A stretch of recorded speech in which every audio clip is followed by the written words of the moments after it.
With inspiration, liberation and determination, you can reach to any destination. ये बात बिल्कुल सही है और ख़ास तौर पर आज की मेरी मेहमान के लिए। आज की मेरी मेहमान को किसी खास परिचय की आवश्यकता बिल्कुल नहीं है, क्योंकि उन्हें पूरी दुनिया जानती है उनके कारनामों की वजह से।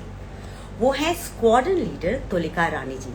वो एक्स इंडियन एयरफोर्स की ऑफिसर हैं और जानते हैं बहुत ही रिस्पॉन्सिबल पोजीशन पर वो काम करती थी।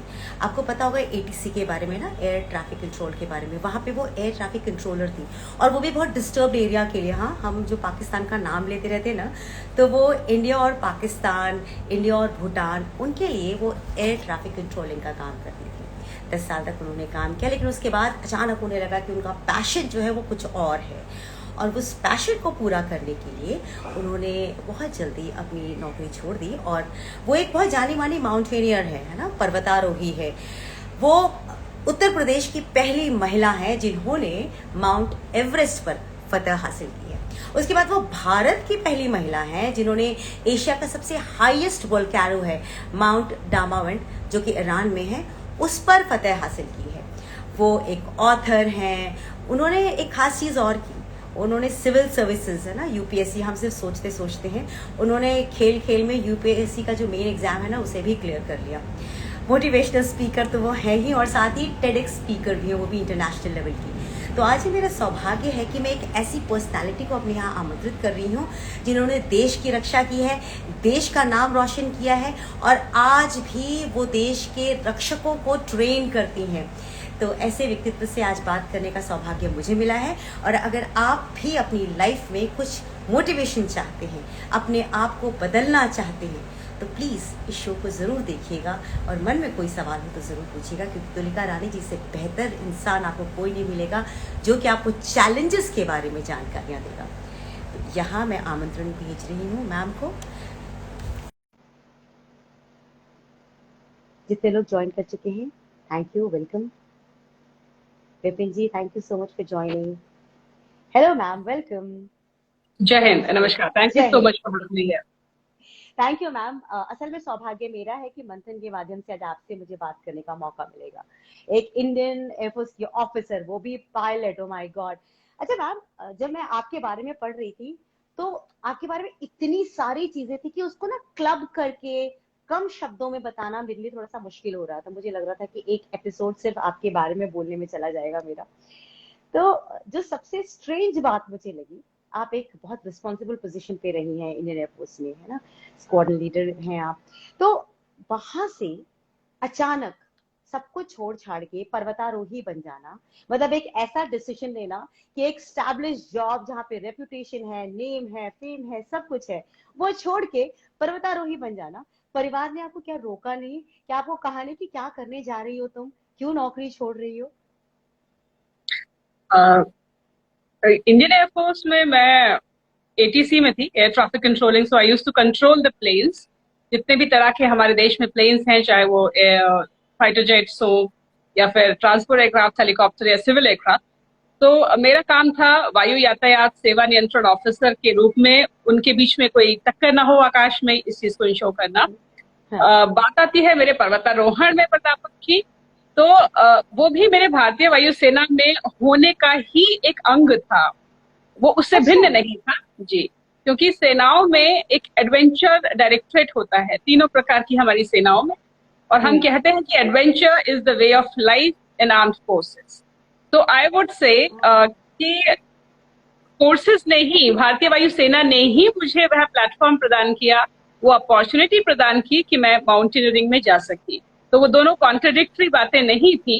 तो इसलिए मेरा ग्रैटिट्यूड अपने ऑर्गेनाइजेशन को, भारतीय वायुसेना को, कि उन्होंने ना सिर्फ मुझे बल्कि मेरे जैसे बहुत सारे ऑफिसर्स को और एयरमैन को, बिलो ऑफिसर रैंक जो हमारे सोल्जर्स हैं, उनको भी adventure, mountaineering as well as various types of adventure activities के लिए एनकरेज किया है, उन्हें अपॉर्चुनिटीज दी हैं।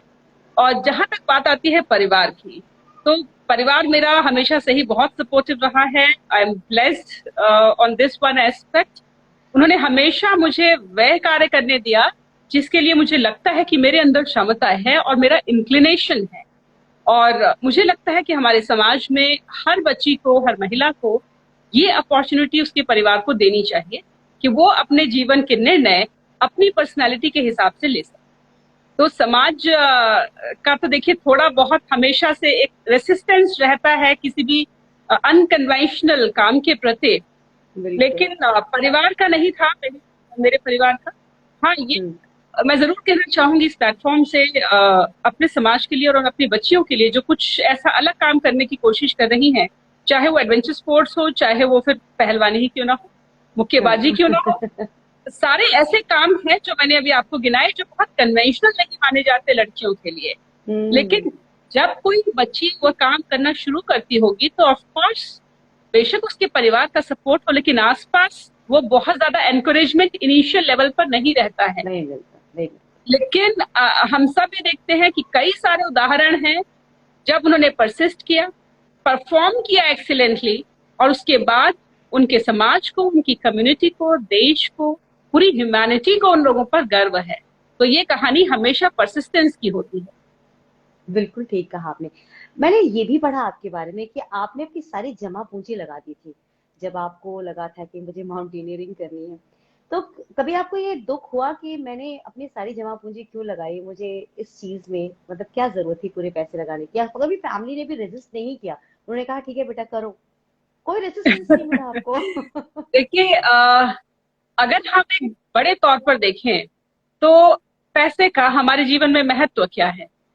सबसे पहला महत्व है हमें एक डिग्निफाइड जिंदगी देना ताकि हमारी बेसिक नेसेसिटीज पूरी हो सके, और दूसरा महत्व पैसे का होना चाहिए मेरी नजर में हमें सेटिस्फेक्शन देना, हमें वो सारे काम करने के लिए इनेबल करना जो हम एक मनुष्य के रूप में करना चाहते हैं।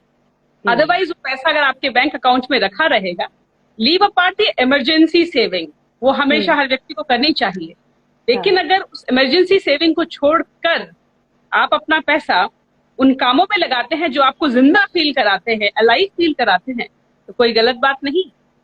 उसके बाद आपके पैशन से आपको पैसा भी मिल जाएगा, आपके अंदर एक सेटिस्फेक्शन होगा, आप दूसरों के लिए भी प्रेरणा बनेंगे।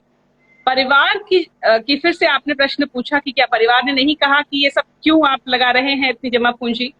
तो मेरे परिवार ने उसमें कंट्रीब्यूशन भी किया मेरे साथ साथ। तो जी, और सिर्फ मेरा परिवार ऐसा नहीं है, मैं कहूँ कि अगर किसी भी एक एक्सेप्शनल प्लेयर की या किसी भी एक्सेप्शनल जगह पर पहुंची हुई महिला की कहानी पढ़ेंगे तो जनरली पाएंगे कि उनके परिवार ने उन्हें सपोर्ट किया है, और जितना भी कर सकते थे रिसोर्सेज के रूप में वो सपोर्ट उनको मिला है। चाहे उनके फादर उन्हें स्टेडियम ले जाएं सुबह, चाहे उनकी मदर उनके हिस्से का घर में काम कर दें और उनको अपनी स्पोर्ट्स की प्रैक्टिस करने दें, या फिर उनके हस्बैंड जैसे कि हमारी मैरी कॉम है, उनके 3 बच्चे हैं आई सपोज, और उनके हस्बैंड खुद एक बड़े प्लेयर थे, लेकिन उन्होंने मैरी कॉम को सपोर्ट किया अपने बच्चों की पेरेंटिंग करने में, अपने घर की काम करने में, ताकि वो ओलंपिक्स पर 6 बार मेडल ला सके। तो ये सपोर्ट हमारे फैमिलीज में, अगर एक प्रतिभा को रिकॉग्नाइज किया जाएगा और उन्हें वो समय दिया जाएगा, वो सपोर्ट दिया जाएगा, फाइनेंशियल भी, इमोशनल भी और टाइम के रूप में भी, तो तब इंसान अपने जेंडर स्पेसिफिक बातों में न बंध कर सच में अपनी प्रतिभा का यूटिलाइजेशन कर पाएंगे। मैम आपने ना पैसों के प्रति मेरे पर्सपेक्टिव को आज आपने बिल्कुल एक नई दिशा दी है, and thank you so much कि आपने जो आज पैसों को लेकर के जो छोटी सी बात कही है, that has entered into my मतलब सोल में गया है, actually it has made a space in my soul now। अच्छा, आप एक बहुत रिस्पॉन्सिबल पोजीशन में रही है ना, तो एटीसी में आपने इंडो पाक और इंडो भूटान ऐसे वाले एरिया के आपने प्लेन्स को कंट्रोल किया है। आपको कोई ऐसा वाकया है जो आपको लगा हो कि बड़ा स्ट्रेसफुल रहा हो कभी आपको एटीसी में काम करने के दौरान? जी, एटीसी अपने आप में ही दुनिया के 3 सबसे ज्यादा स्ट्रेसफुल कामों में से एक माना जाता है। एक काम है उसमें, इसको अगर आप इक्वेट करना चाहें तो न्यूरोसर्जन के काम से इक्वेट कर सकते हैं। अगर हमारी एक भी नर्व न्यूरोसर्जन के द्वारा गलत तरीके से छेड़ दी गई तो आपका पूरा मस्तिष्क डेड हो जाएगा, और ब्रेन डेड इंसान का आप समझते हैं कि क्या सिचुएशन है। इसी से इक्वेट किया जाता है एयर ट्रैफिक कंट्रोलिंग का काम, क्योंकि एक कंट्रोलर के इंस्ट्रक्शन पर वो पूरा प्लेन उड़ रहा है जिसमें करीब 200-300 लोग बैठे हुए हैं, तो एक गलत इंस्ट्रक्शन का मतलब हो सकता है उन सारे लोगों की जान जाना। तो स्ट्रेसफुल काम अपने आप में है, लेकिन उसी के लिए हमें ट्रेन किया जाता है। पहले एक्सटेंसिव ट्रेनिंग दी जाती है भारतीय वायुसेना द्वारा, एकदम से नहीं बिठा दिया जाता प्लेन्स को कंट्रोल करने के लिए। शुरू में बिल्कुल। एकेडमी में ट्रेनिंग होती है, फिर सुपरवाइजर्स के अंतर्गत आप काम करते हैं, उनको ऑब्जर्व करते हैं, वो आपको सुपरवाइज करते हैं।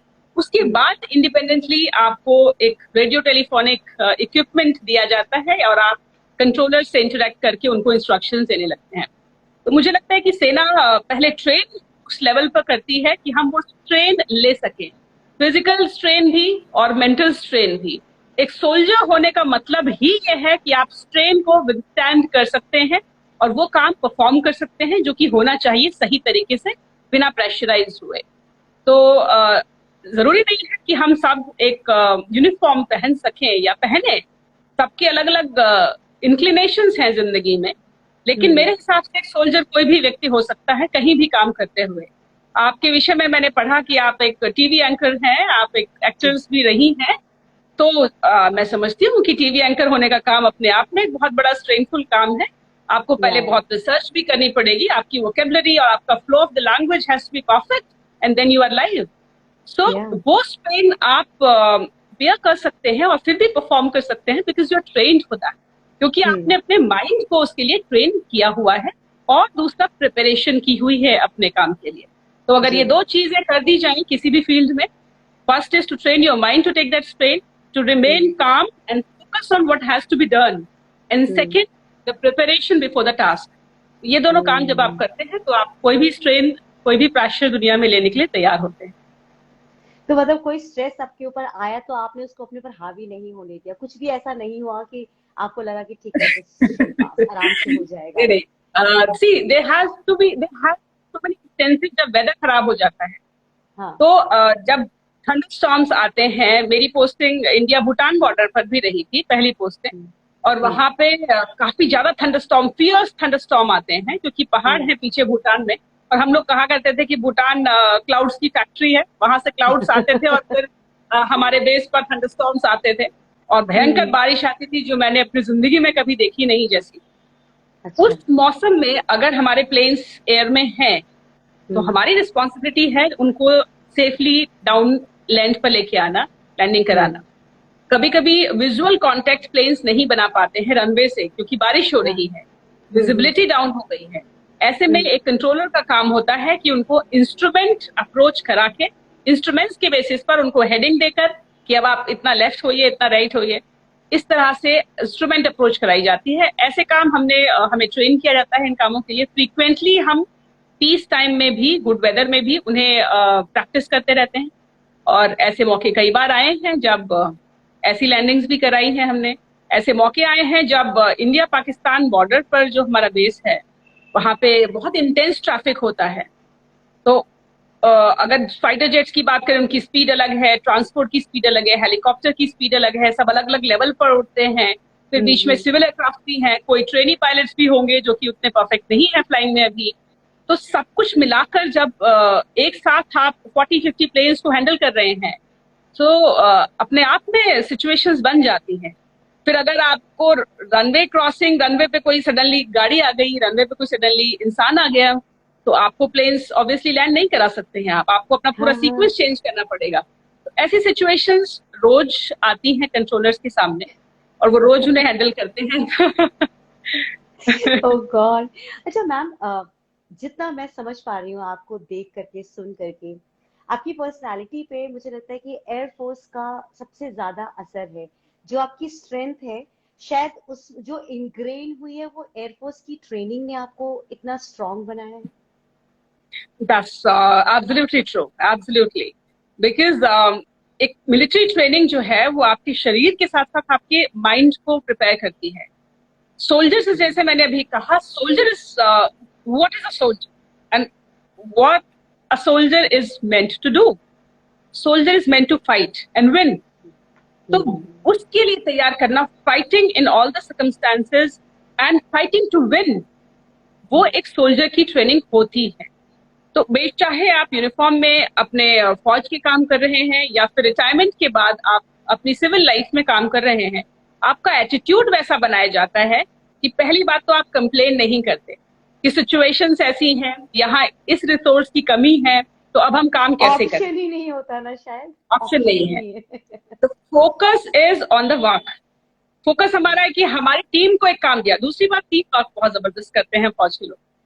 फोकस ये होता है कि हमारी टीम को एक टास्क असाइन किया गया है, आपके पास ये रिसोर्सेज अवेलेबल हैं, आप ये नहीं पूछते कि मेरे पास ये अवेलेबल नहीं है, यू आर टोल्ड कि ये है, इसी में काम चलाना है और टास्क पूरा करना है। तो एक एटीट्यूड ही उस प्रकार का बन जाता है जीवन में कि आप फिर ये देखते हैं कि अवेलेबल रिसोर्सेज में मैं कैसे काम करूं। तो मेरे ख्याल से वो जो ट्रेनिंग है फौज की, वो मेरे आज भी बहुत काम आ रही है, और सारे फौजी उसी एक एटीट्यूड को लेकर जीवन में काम करते हैं। तो आप देखते होंगे कि रिटायरमेंट के बाद भी आपको फौजियों के अंदर एक अलग, एक पॉजिटिव एटीट्यूड दिखाई पड़ता है, जिंदादिली और जोश दिखाई पड़ता है। वो इसीलिए है क्योंकि वो कंप्लेन करने में ज्यादा विश्वास नहीं करते, रादर वो रास्ते ढूंढने में विश्वास करते हैं कि ये काम कैसे हो, और टीम वर्क में बहुत ज्यादा विश्वास। मुझे लगता है यही सारी चीजें हैं कि आप जो है वो जो एक जो वॉल्केनो है जिससे पोटेंशियली एक्टिव कहा जाता है, आप उस पर भी चढ़ाई कर गई, उस पर भी फतह हासिल कर लिया आपने बिना खौफ के।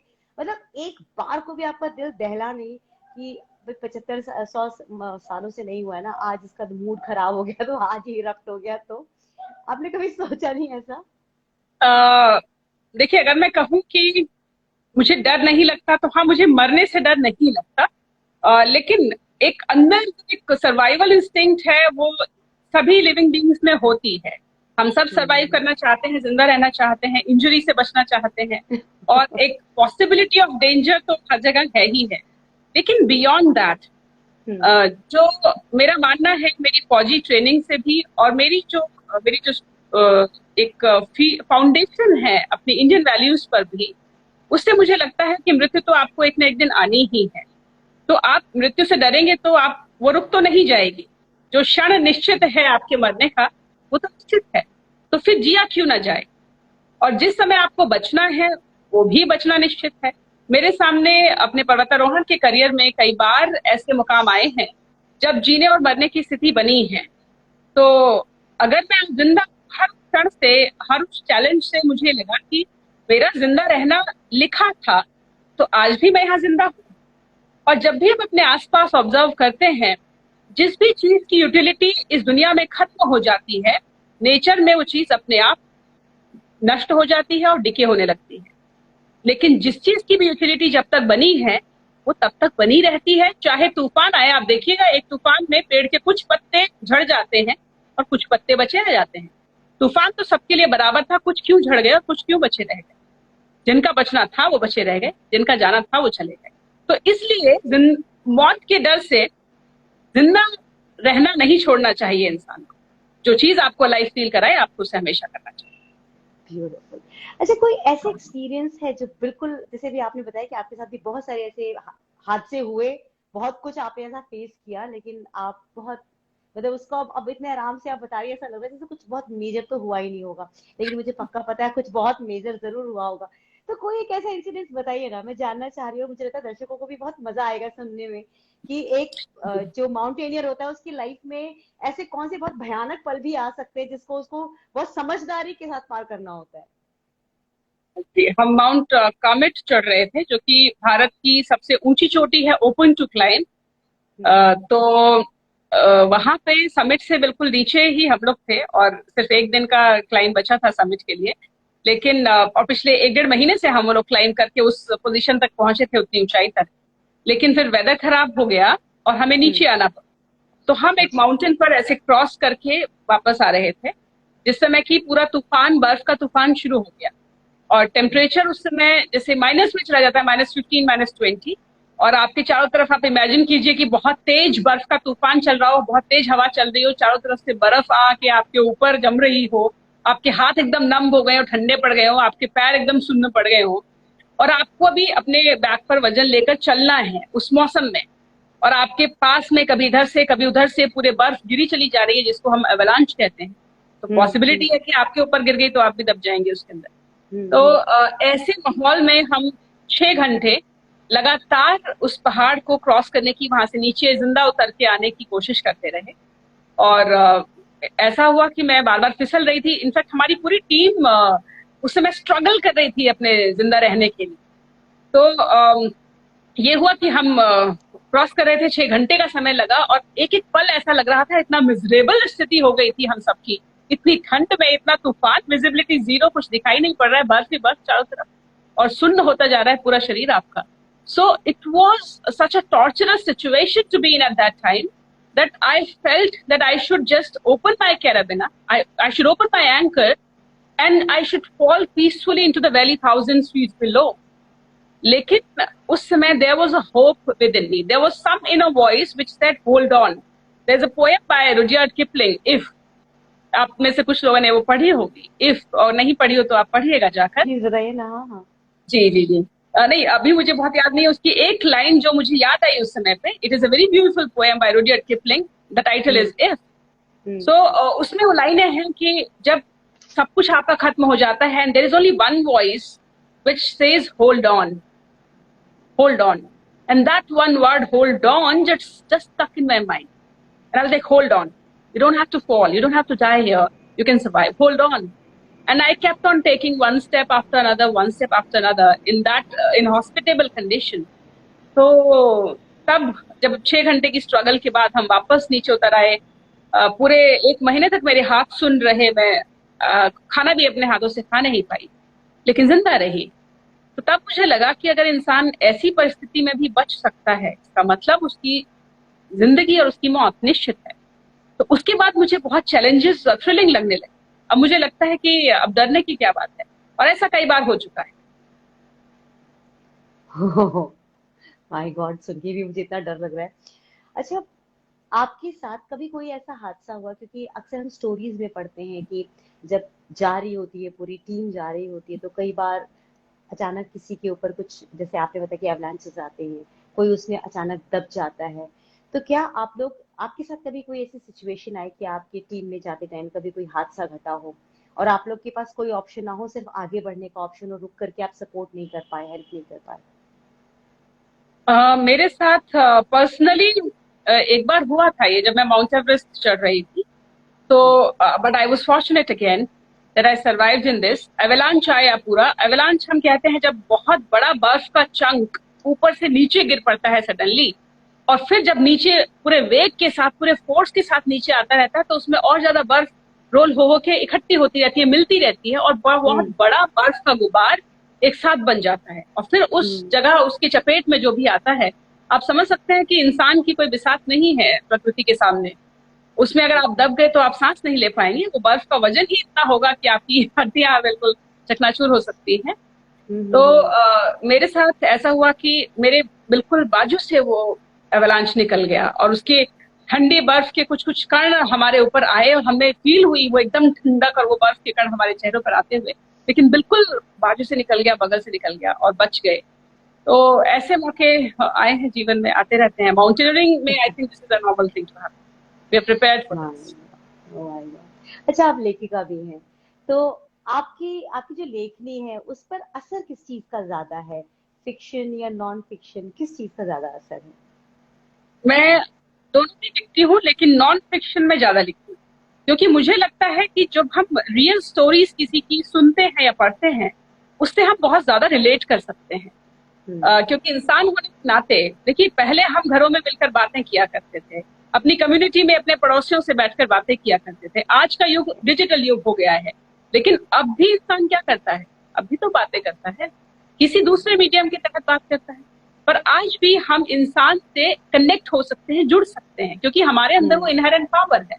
इसीलिए मैं जब बच्ची थी, तो अभी भी इनफैक्ट मैं ऑटोबायोग्राफीज या बायोग्राफीज बहुत पढ़ा करती थी। उससे मुझे लगता था कि इंसान के पूरे जीवन का स्पैन जब आप देख लेते हैं, तो आप बहुत सारी बातें सीखते हैं। कहाँ से शुरू करके व्यक्ति कहाँ पहुंच जाता है। कोई गांव का व्यक्ति हो सकता है और कहीं दुनिया के पता नहीं उच्च शिखर पर पहुंच जाए, यूनाइटेड नेशंस में पहुंच जाए। कितनी परेशानियों के बावजूद इंसान अपने डिटर्मिनेशन, डेडिकेशन से ऊंचाइयां हासिल कर लेता है।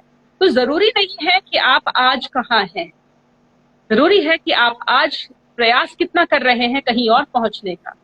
जरूरी नहीं है कि आपके पास रिसोर्सेज कितने, जरूरी ये है कि आप उस रिसोर्सेज को जनरेट करने के लिए कितनी कोशिश कर रहे हैं। तो जब मैंने अपनी पहली पीक चढ़ी थी 2009 में, मेरी अपनी टीम में मैं लास्ट थी इंसान जो कि टॉप पर पहुंची थी। माउंट स्टोक कांगड़ी ले में थी। Congratulations. और थैंक यू। और उस समय लेकिन अंतर सिर्फ इतना रहा कि मैंने ये नहीं सोचा अपने आप को दूसरों से कंपेयर करके कि ये लोग तो पहले चढ़ गए, ये तो मुझसे अच्छा चढ़ते हैं, तो मैं तो I am not worth it. मैंने ये नहीं किया। मैंने सोचा कि मैं अपनी जो वीकनेसेस है वो क्या है, मेरी स्ट्रेंथ क्या है, क्योंकि हर व्यक्ति की अपनी पर्टिकुलर स्ट्रेंथ और वीकनेस है। अगर हम उसे आइडेंटिफाई कर लें, अपनी वीकनेसेस पर भी थोड़ा काम करें, लेकिन अपनी स्ट्रेंथ को मैग्नीफाई कर दें, तो हम कंपेंसेट कर देते हैं अपनी वीकनेसेस से।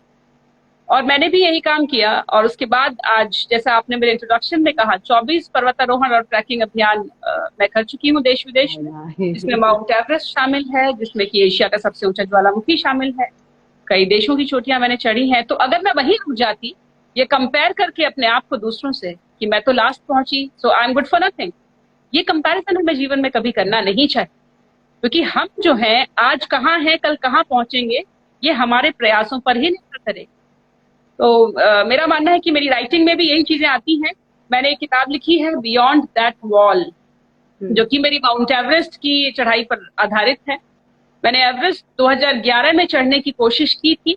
अपनी भारतीय वायुसेना की टीम की मैं मेंबर थी उस समय पे, लेकिन किन्हीं कारणवश मैं आधे से ज्यादा रास्ते से वापस आ गई थी 2011 में। अगर मैं वहां रुक जाती तो आज आपने जो मेरा इंट्रोडक्शन दिया, उत्तर प्रदेश से पहली महिला जिन्होंने माउंट एवरेस्ट चढ़ा, वो संभव नहीं हो पाता। मैंने अगले साल फिर से अपनी इंडिविजुअल एक्सपीडिशन की 2012 में। बहुत सारे जीवन मरण के क्षण आए उसमें, बहुत सारे ऐसे मोमेंट्स आए जिसमें मुझे लगा कि शायद ये एक्सपीडिशन संभव ही नहीं हो पाएगी या फिर सफल नहीं हो पाएगी। लेकिन एक जो फाइटिंग स्पिरिट है मेरे अंदर, I don't give up, I never give up. हो सकता है इंसान होने के नाते हम कुछ समय के लिए डिजेक्टेड हो जाएं, डिसअपॉइंटेड हो जाएं, कुछ समय के लिए हम, हो सकता है हम रो ले। इमोशनल बीइंग भी तो है ना इंसान। जब बहुत मुश्किलें आएंगी तो रोना जायज है, लेकिन उसके बाद क्या? उसके बाद सेल्फ पिटी में दबे नहीं रहना है, उसमें से निकलने की कोशिश करनी है, उसमें से रास्ते ढूंढने हैं। तो मैंने वही करने की कोशिश की, रास्ते ढूंढे। 2012 में सक्सेसफुली 26 मई 2012 को मुझे सौभाग्य मिला कि मैं एवरेस्ट पर तिरंगा झंडा फहरा सकी। ये किताब मेरी बियॉन्ड दैट वॉल, उसी पर आधारित है मेरी किताब। आज बहुत अच्छा चल रही है।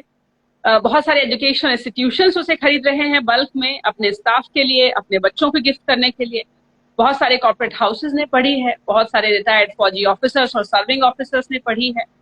तो आप जैसे लोग हैं जो विभिन्न क्षेत्रों से आते हैं काम के, लेकिन वो एक किताब नॉन फिक्शन है, किसी उस व्यक्ति की कहानी है जिसने हार नहीं मानी। उस व्यक्ति की कहानी है जिसने सोसाइटल परसेप्शंस को अपने ऊपर हावी नहीं होने दिया। उस व्यक्ति की कहानी है जिसने रिसोर्सेज जब नहीं भी थे तो जनरेट करने की कोशिश की और किए। और ये कहानी हम सब की है। तो इसीलिए मुझे लगता है कि मेरी किताब बियॉन्ड दैट वॉल हर वर्ग के लोगों के साथ, हर उम्र के लोगों के साथ, लोग उससे रिलेट कर पा रहे हैं। तो मैं शॉर्ट स्टोरीज भी लिखती हूँ। होप के ऊपर एक मेरी सीरीज है जिसमें मैं कुछ शॉर्ट स्टोरीज अभी तक लिख चुकी हूँ, बाकी आगे लिखूंगी। So I think there is one thing which keeps us afloat in all circumstances, और वो है होप एंड फेथ। दो चीजें हैं। अगर आप में उम्मीद है तो आप कहीं भी हो, किसी भी कीचड़ में हो, आप निकलेंगे उससे, क्योंकि उम्मीद है कि निकल सकते हैं। उम्मीद रहेगी तो कोशिश करें, और जब कोशिश करेंगे तो कुछ ना कुछ असर तो होगा ही ना। हमने सुना है कि हर काम का कुछ ना कुछ असर होता है। कोई भी काम इस दुनिया में व्यर्थ तो नहीं जाता। तो जब आप हाथ पैर मारेंगे, कुछ कोशिश करेंगे, तो उसका कुछ ना कुछ असर निकलेगा। लेकिन कोशिश तभी करेंगे जब उम्मीद होगी। तो कोर है उम्मीद, उसे बनाए रखें। मैम, आप ना बहुत इंस्पायरिंग है। आपको किसने इंस्पायर किया है? मुझे इंस्पायर करती है मेरी माँ सबसे पहले, और हम सबकी माएँ मुझे लगता है दे आर सुपर वुमन्स। तो सबसे पहले तो मैं अपनी माँ से बहुत सीखती हूँ। एक प्रोफेशनल फील्ड में अपने होने के बावजूद उन्होंने मेरे जैसे एक बच्चे को रेज किया है और मुझे ये वैल्यूज दी हैं। आपके जैसा बच्चा क्यों मैम? आपके जैसा बच्चा तो हर पेरेंट चाहेगा। नहीं, ऐसा नहीं है। If you ask my mother, she would say that I have troubled her a lot. कौन सी माँ है जो ये कंप्लेन नहीं करती है? Every mom has this complain, हमारा बच्चा निकम्मा है। तो मुझे लगता है लेकिन जो उन्होंने काम किया मेरे साथ सकारात्मक, वो था कि उन्होंने मेरे क्वेश्चन करने पर कभी रोक नहीं लगाई। चाहे मैंने सोसाइटी के एस्टैब्लिश्ड नॉर्म्स को क्वेश्चन किया, उन्होंने रोक नहीं लगाई, या फिर मैंने किसी अनकन्वेंशनल फील्ड में जाने की कोशिश की, उन्होंने रोक नहीं लगाई। उन्होंने मुझे सिर्फ इतना बताया कि इस फील्ड में जाना चाहते हो, चाहे वो फौज हो, चाहे वो पर्वतारोहण हो, ये अप्स एंड डाउन्स होंगे, ये कॉन्सिक्वेंसेज होंगे, ये चैलेंजेस हो सकते हैं, पहले उसके लिए प्रिपेयर करो, तब उसके अंदर एंटर करना ताकि सर्वाइव कर सको। So she has made me survivor. So first inspiration is my mother. मुझे लगता है कि हमें हर पेरेंट को अपने बच्चे को ये ना बताकर कि वो क्या करे और क्या ना करे, ये बताए कि वो जो करना चाहता है या चाहती है उसके चैलेंजेस ये हैं, तो आप कैसे उन चैलेंजेस के लिए प्रिपेयर करके उसमें एक्सेल कर सकते हैं, ये बताएं अपने बच्चे को। दूसरे मेरे इंस्पिरेशन है स्वामी विवेकानंद। मुझे लगता है कि उनके विचार बहुत ही बैलेंस्ड हैं, बहुत ही प्रोग्रेसिव हैं, और बहुत ही डीप थॉट्स हैं स्वामी विवेकानंद के, जो कि हर समय, हर काल, हर व्यक्ति पर लागू हो सकते हैं। तो मैं उनसे भी इंस्पिरेशन लेती हूँ, कभी ना हारने की, अपने अंदर विश्वास रखने की और एक आत्मविश्वास से आगे बढ़ने की। एक कोट है स्वामी विवेकानंद की, उन्होंने कहा कि सीड की ताकत से ही एक पौधा पेड़ बन के ग्रो करता है, सीड की ताकत से, because seed has that inherent power, so seed grows into a tree due to its inherent power, and air and water are only facilitators, they are only aids. तो हमारे अपने अंदर, वी आर दैट सीड, हमारे अपने अंदर उतनी ताकत होनी चाहिए कि हम पेड़ बन सके, और बाकी के रिसोर्सेज इस दुनिया में मौजूद है। You are truly inspiring and मैं क्या बोलूं आपको, मुझे बस ये बोलना आ रहा है कि I love you ma'am, the way you are, keep motivating the world। अब आप अगला क्या करने वाली, what is your next step now? देखिए, मेरे पर्सनालिटी के जो डाइवर्स एस्पेक्ट्स हैं, पहला है क्लाइंबिंग, ऑफ कोर्स माउंटेनियरिंग, तो मैं उसे बिल्कुल जारी रखे हुए हूँ अभी। और अगला स्टेप मेरा होगा इस दुनिया के सबसे ऊंची ज्वालामुखी पर चढ़ना। वो जब भी फिजिबल हो सकेगा, फाइनेंशियली भी मुझे उसके लिए थोड़ी प्रिपरेशन करनी पड़ेगी अभी, तो जब भी मेरे फाइनेंसेस जुट सकेंगे, मेरा अगला कदम वो होगा माउंटेनियरिंग के क्षेत्र में। जहां तक मेरी राइटिंग की बात है, तो राइटिंग के क्षेत्र में मैं अभी और अपनी किताबें लेकर आ रही हूँ। एक पोएम की किताब भी मेरी छप होगी, इंग्लिश की पोएम्स भी लिखती हूँ और हिंदी की भी लिखती हूँ। दूसरा, मैं एक रिसर्च वर्क कर रही हूँ शेरपाज ऑफ नेपाल पर। हम सब माउंट एवरेस्ट के बारे में जानते हैं, लेकिन पहाड़ सिर्फ एक फिजिकल एंटिटी नहीं है। अगर हम चीजों को एक बिल्कुल होल, एक कॉम्प्रिहेंसिव रूप में देखना चाहें, जो कि हमें देखना चाहिए, मान लिया आप अपने घर के गार्डन में जाएं, गार्डन ही नहीं सिर्फ गमले को देख लें, तो उस गमले में भी आपको क्या दिखाई पड़ेगा, एक मेन पौधा दिखेगा जो आपने लगाया होगा, लेकिन उस मेन पौधे के साथ साथ कुछ घास अपने आप उगी होगी, कुछ कीड़े मकोड़े अपने आप रहने लगे होंगे, कुछ तितलियां आ गई होंगी अगर फूल आ गए होंगे, अगर फल होंगे कहीं तो कोई और खाने आ जाएगा। इसका मतलब एक पूरा इकोसिस्टम है, और नेचर पूरे इकोसिस्टम के साथ ही चलती है, कभी भी आइसोलेशन में कहीं कुछ होता नहीं है नेचर में। तो ऐसे ही पहाड़ हैं। पहाड़ सिर्फ एक भौतिक स्ट्रक्चर नहीं है, पहाड़ों में वहां के ग्लेशियर्स हैं, वहां से निकलने वाली नदियां हैं, उन नदियों पर ही प्लेन में जो जिंदगी है वो टिकी हुई है। पहाड़ से नदियां निकलती हैं, तब जाके प्लेन में जीवन चलता है, और पहाड़ में उनके पहाड़ी लोग हैं जो वहां रहते हैं। तो जब हम इस तरीके से देखना शुरू कर देंगे पहाड़ों को, तो एक नया ही पर्सपेक्टिव निकल के आए। मैंने माउंट एवरेस्ट के बेस के रीजन में जो लोग रहते हैं, शेरपा उन्हें कहते हैं, वो एक एथनिक कम्युनिटी है जी। तो जब मैं एवरेस्ट चढ़ रही थी तो मैंने उनसे बात की, क्योंकि मैं जब भी कहीं चढ़ने जाती हूँ तो वहाँ के समाज, वहाँ की संस्कृति को जानने की कोशिश करती हूँ, तभी आप शायद पूर्ण रूप से कहीं किसी भी चीज को एक्सपीरियंस कर सकेंगे। तब मैंने सोचा था कि मैं शेरपास पर लिखना चाहूंगी, उनके जीवन के विषय में, उनके एस्पिरेशंस के बारे में। पर्वतारोहण हम लोग जब जाते हैं तो एक पैशन, एक हॉबी की तरह करते हैं, क्या वो एक पैशन की तरह करते हैं, या ऑक्यूपेशन जीवन ही है वो या ऑक्यूपेशन की तरह करते हैं, या फिर लैक ऑफ अपॉर्चुनिटीज की वजह से करते हैं। तो ये सारे क्वेश्चंस हैं जो हम पूछ सकते हैं उन कम्युनिटीज से। वो सिर्फ हमारे हायर्ड लेबरर्स नहीं है, दे आर ह्यूमन बीइंग्स। तब मैंने सोचा था 2012 में कि मैं इन पर काम करूंगी, इनके जीवन के पहलुओं को सामने लाऊंगी।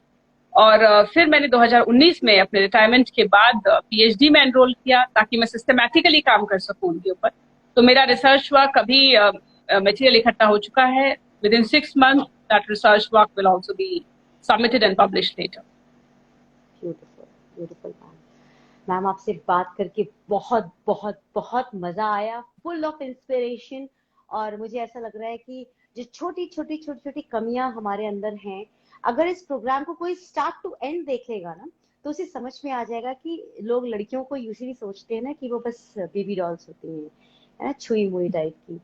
आपसे जो मिल लेगा ना, वो एक लड़की का एक अलग रूप आराम से समझ सकता है कि एक लड़की सिर्फ छुई मुई नहीं, एक लड़की तलिका रानी भी हो सकती है। तो thank you so much for the inspiration ma'am. आप इसी तरह से आगे बढ़ते रहिए और हम सभी लोगों के लिए इंस्पिरेशन जो आप बनी हुई हैं, हमारे लिए और एक नए नए माइलस्टोन्स बनाते रहिए ताकि हम वहां तक पहुंचते रहें आपको फॉलो करते हुए। Thank you so much for your time. मैं यहाँ ये कहना चाहूंगी, जो आपने एक सेंटेंस अभी कहा है, देखिए अगर चट्टानों का महत्व है तो कहीं कहीं चट्टानों से उगते फूलों का भी तो महत्व है।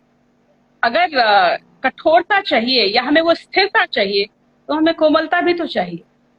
तो कोमलता और स्थिरता या कठोरता, जैसे कि जिंदगी में दिन और रात एक साथ होते हैं, फूल और कांटे एक साथ होते हैं, तो हर दो विपरीत स्वरूप इस प्रकृति में एक साथ एग्जिस्ट करते हैं। तो हम जहां तक चाहे शारीरिक क्षमताओं की बात हो, चाहे अभी आपने एक वर्ड यूज किया छुई मुई, उसे हम कहें कि वो नारी का नारित्व है। जो नारी के अंदर कोमलता है और जो स्नेह करने की कैपेसिटी है, वो उसकी एक यूनिक पावर है। तो उसको कमजोरी की तरह ना लेकर उसे उसकी स्ट्रेंथ की तरह लिया जाना चाहिए। और इससे उसके कार्य करने की क्षमता पर असर नहीं पड़ता। बेसिकली वो एक यूनिक फीचर है वो महिलाओं का। जैसे कि अगर पुरुषों की फिजिकल स्ट्रेंथ उनकी यूनिक फीचर है, तो महिलाओं की प्यार करने की क्षमता उनकी यूनिक फीचर है। दोनों को मिलकर ही तो एक संपूर्ण अस्तित्व बनेगा। उसमें कोई इंफीरियर। आपका ये टैगलाइन मैं इसको जरूर कट करके ना अलग से चलाऊंगी, क्योंकि आपको पता होगा लड़के क्या कहते हैं सर, अरे लड़की है ना, ज्यादा कुछ नहीं बोलते, इतना ही बोलते हैं वो काफी है, अरे लड़की है ना। ऐसा लगता है जैसे लड़की है तो कोई काम ही नहीं कर सकती। मुझे लगता है कि आपका ये लाइन मुझे यूज करना पड़ेगा ताकि लोगों को लड़की है ना का असल में अर्थ समझ में आए। ब्यूटीफुली सेड मैम, बिल्कुल। और क्या चाहिए, मैरी कॉम है हमारे साथ में, लड़की है ना। हमारे पास अवनी, भावना, मोहना जैसी लड़कियां हैं ना, फाइटर पायलट्स, है ना। हमारे पास साक्षी मलिक जैसे पहलवान लड़कियां हैं ना। सो लड़की वो भी है ना, लड़की कुछ भी हो सकती है basically. So gender does not define what a person can do. Gender से ज्यादा डिफाइन मेरे ख्याल से आपका इंक्लिनेशन करता है कि आप एक इंसान के रूप में आपका इंक्लिनेशन जो भी है वही आप बनते हैं। चाहे आप पोएट बने, चाहे आप एक जर्नलिस्ट बने, चाहे आप एक फाइटर पायलट बने, या आप एक सोल्जर बने दूसरे किसी स्ट्रीम में, या आप एक राइटर बने, आपके इंक्लिनेशन पर निर्भर है, ना कि आपके जेंडर पर।